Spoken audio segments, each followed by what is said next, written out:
All right, so last time we were left with this huge, almost impossible question, right? It's a tension that sits right at the heart of the Bible. Okay, let's really get into this, because it's the whole point. If God is perfectly just, and justice demands that wrong things get punished, then how can he possibly just forgive? It's like his justice and his love are heading straight for each other in a head-on collision. Can both really be satisfied at the same time? So the Old Testament starts to give us an answer, but it doesn't do it with some, abstract philosophical argument. Instead, it gives us a picture, a really powerful, repeating picture. It's this whole system of sacrifice that, let's be honest, can feel pretty ancient and, well, kind of weird to us today. But here's the thing. These rituals weren't random at all, not even close. They were designed with a super specific purpose in mind. Think of them like a teaching tool, a real, physical lesson meant to show people something crucial about what sin is and how forgiveness could even be possible. And if you look closely, you'll see this system has this really consistent three-part logic that just shows up over and over again. First, you've got the perfect victim, an animal that's totally unblemished, no defects. Then the sinner actually puts their hands on the animal's head. It's a symbolic act, like they're transferring their guilt onto it. And finally, that animal, the substitute, dies. It takes the hit. It bears the consequence in the sinner's place. Someone actually described this pattern as training the moral imagination. I love that, because that's exactly what was happening. Through these physical actions, not just a bunch of words, two massive ideas were getting drilled into the culture. Number one, sin costs something. It costs a life. And number two, that cost, that fatal cost, can be paid by a substitute. Okay, so let's see how this whole pattern builds up to its big climax, because it all comes into super sharp focus on the single most important day of the entire year for ancient Israel, the Day of Atonement.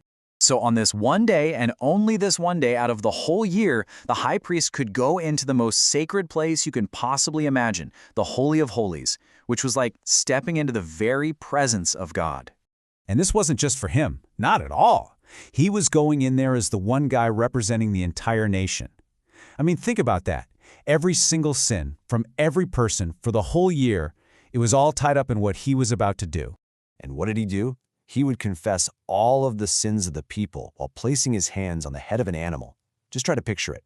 The collective guilt, the weight of a whole nation's wrongdoing for a year, is all symbolically loaded onto this one substitute. It now carries the burden of what they deserve. And then it's sacrificed. It pays their penalty. So here's the key takeaway.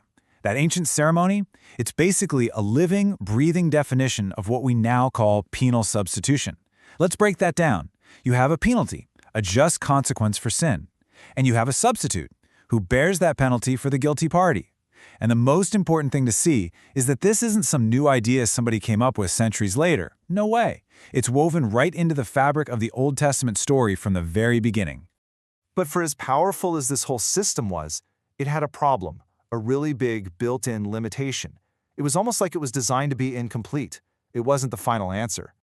I mean, just think about it. If it worked perfectly, why did they have to keep doing it over and over? The Day of Atonement was an annual thing. Daily sacrifices were, well, daily.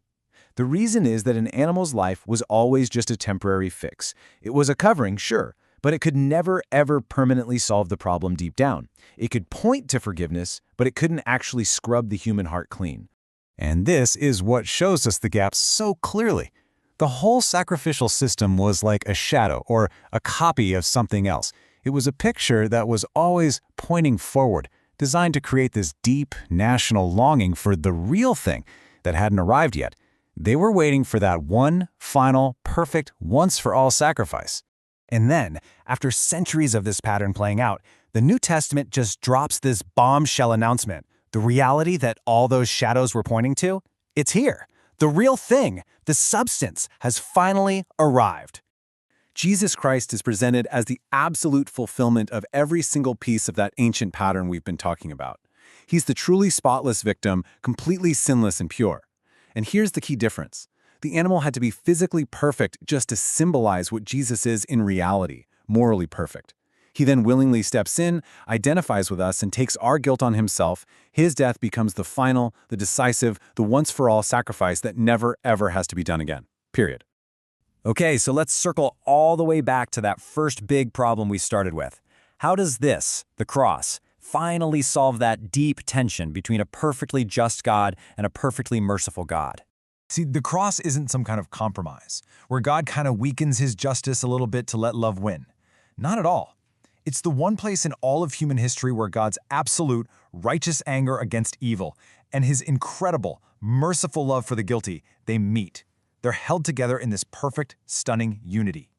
Justice is totally served because the penalty is paid in full, and love is what provides the substitute to pay it.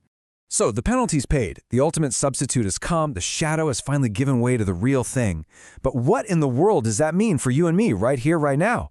That's the huge question we're going to tackle in part 3, and we'll see how this truth is something that can both deeply comfort us and profoundly challenge us.